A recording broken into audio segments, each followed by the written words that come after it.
TF Wire presents War Stories, a fan fiction podcast. Hello everyone, and welcome to another edition of TF Wire's War Stories. I'm your host, Steve/Megatron. Today I'll be reading a story by MatrixPrime, and his story is called The Dark Past of Optimus Prime. Optimus Prime narration. What defines a hero? Is it his drive to never quit? Or his courage in facing the impossible? Or maybe it's his will that gets everyone out alive. I am not a hero. I am simply someone who has been thrown into the darkness of war, and in that I have saved lives. But I will never forget the lives lost that made me who I am. Long ago, my family was considered royalty on Cybertron, on account of one of my ancestor beings, Primus, the first great and perhaps most powerful of Autobots.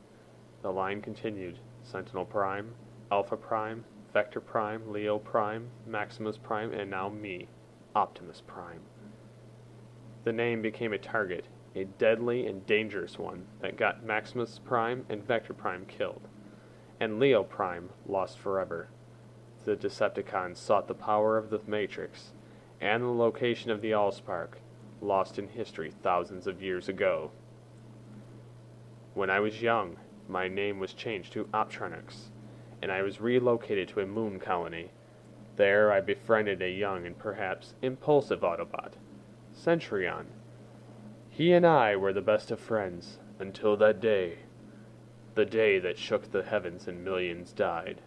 The Decepticons had breached our defenses and secretly polluted the young minds of so many, one being Centurion. He bore a new name, Megatron, and sought power over all. I can still remember the fire, the endless fire that never ended. There I was, trying to protect the colony and the woman I loved, Elita 1. And there I found myself battling my best friend, with death on the line and no help to spare. Everyone died. The whole colony was wiped out and Elita dead. I fought long and hard, busting every gear in my body, but I was overwhelmed and thrown to a defeating death.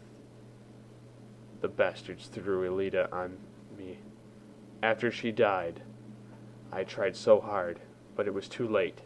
I'd failed and my name had killed them all, and soon they would have the power over me and everything. But at last hope came in the form of a great and powerful warrior, who became a father to me, Cup. He dug me out of that bog and took me in. It was with him. He taught me the ways of combat and how to be a soldier and a leader. He said that I had the potential to end the war forever.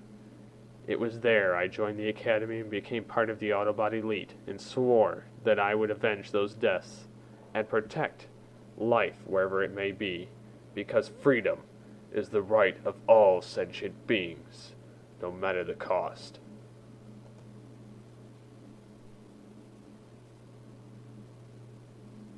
And that's the end of the fanfic.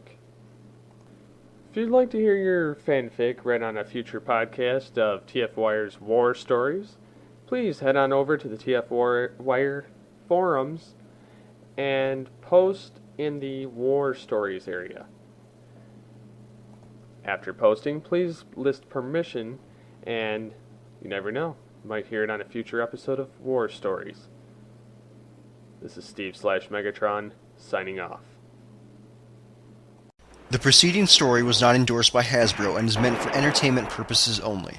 All fan fiction stories are copyrighted to their respective authors, and all fan fiction stories used within this podcast are used with permission from the author. This has been a TFWire.com production. This is TF Wire, the Transformers Week in Review podcast, and no, this is not a regular show, this is the 2008 clip show. I want to give a big shout out and thanks to Wildcard from the TF Wire forums. Without him, this show wouldn't have been possible, so thank you, Wildcard.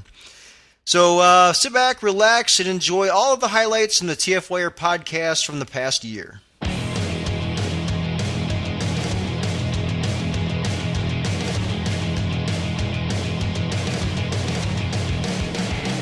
This is TF Wired. I'm bitter. I'm old and bitter. What can I say? Excuse me, waiter. I would like some bland with that first serving of bland, please. Hey, the TF Wired podcast does not endorse the metric system on here, so... I've got bird flu. I'm sorry. Why does everybody hate me? Our first clip comes from episode 117, where Ryan reveals, or rather I reveal for him, that his parents actually listen to this podcast. Now, my parents have never listened to this podcast. I don't even know if they know for sure that I've done a podcast. And I don't recall whether or not Spada's parents have ever listened, but I did find it kind of funny that Ryan's parents were listening. I mean, why would they listen to this? Way to make